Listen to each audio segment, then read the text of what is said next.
I'm Elizabeth Ajadi, your host for today. Thank you for joining us. Really appreciate your views, comments, and likes on our posts and videos so far. Last week, I mentioned that we would be talking about a topic called making conversations. Just a quick recap. Last week, we talked about growing your network and going to networking events and meeting different people, utilizing LinkedIn and all of that. So, just building onto that is making conversations. When you go to networking events, you have to make a lot of conversations. You have to talk to a lot of people, just about random things, really.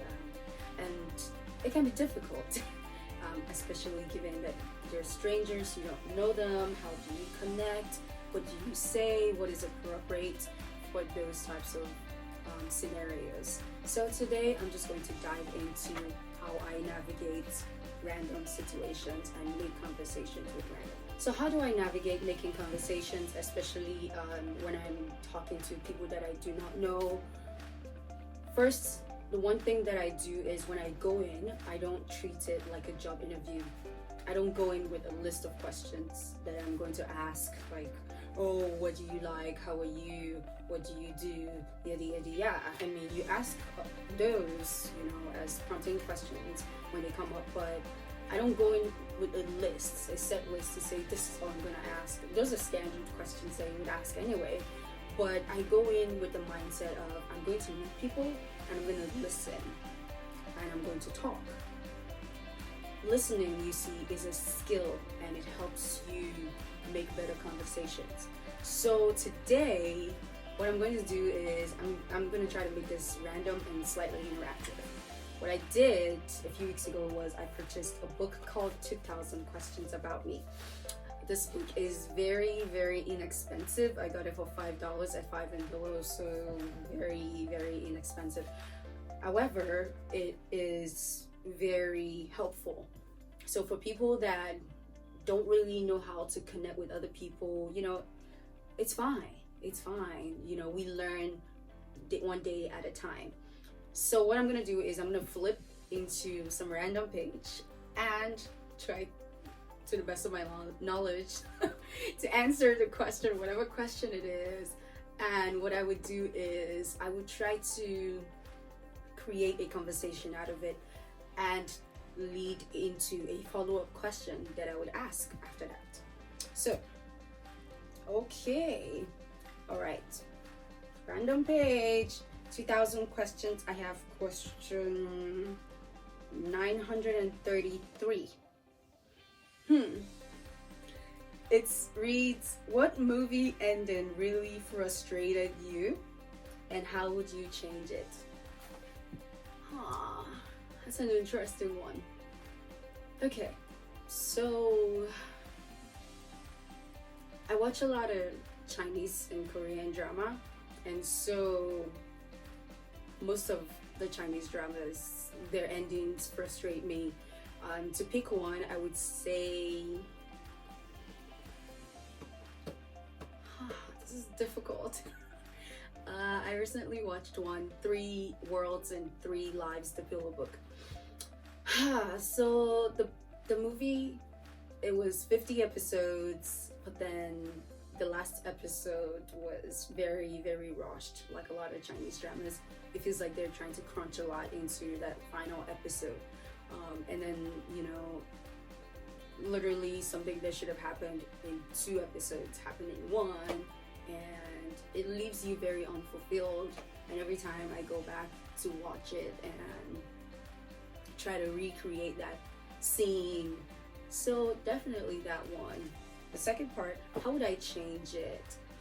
Okay, so what happened was the male lead found out that he and the female lead had a son, and it was while she was in a coma from a battle that happened the previous episode, and he found out, and it was just shock, but not really. They didn't really do anything. And the next scene was a scene of the three of them, she finally being awake and just walking off into the sunset. And I thought that was not very good, considering what was leading up to that.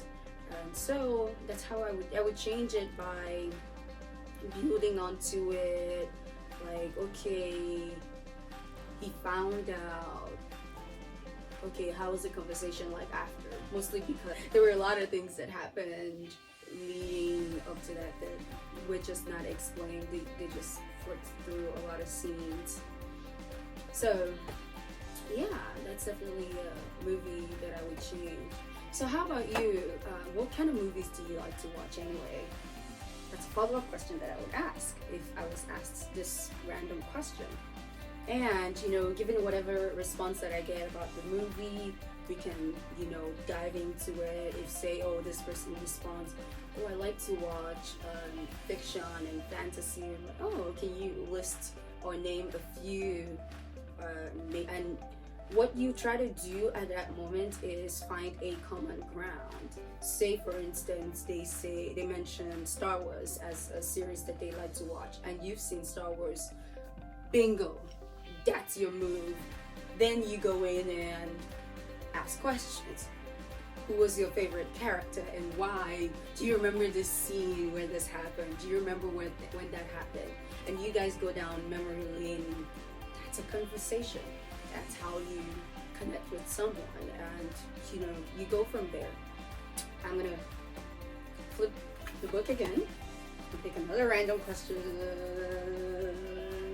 Let's go.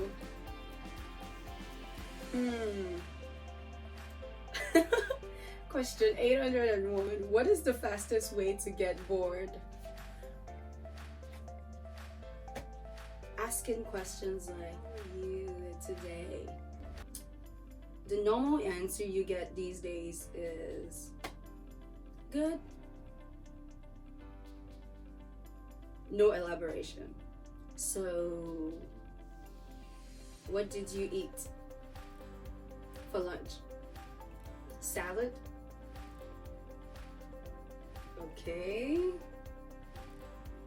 Those are open-ended questions. That's a very fast way to get bored, especially in this scenario, talking about making conversations. You want to be very interesting about it. Oh, what did you have for lunch? Salad. Did you make that? Where do you grocery shop?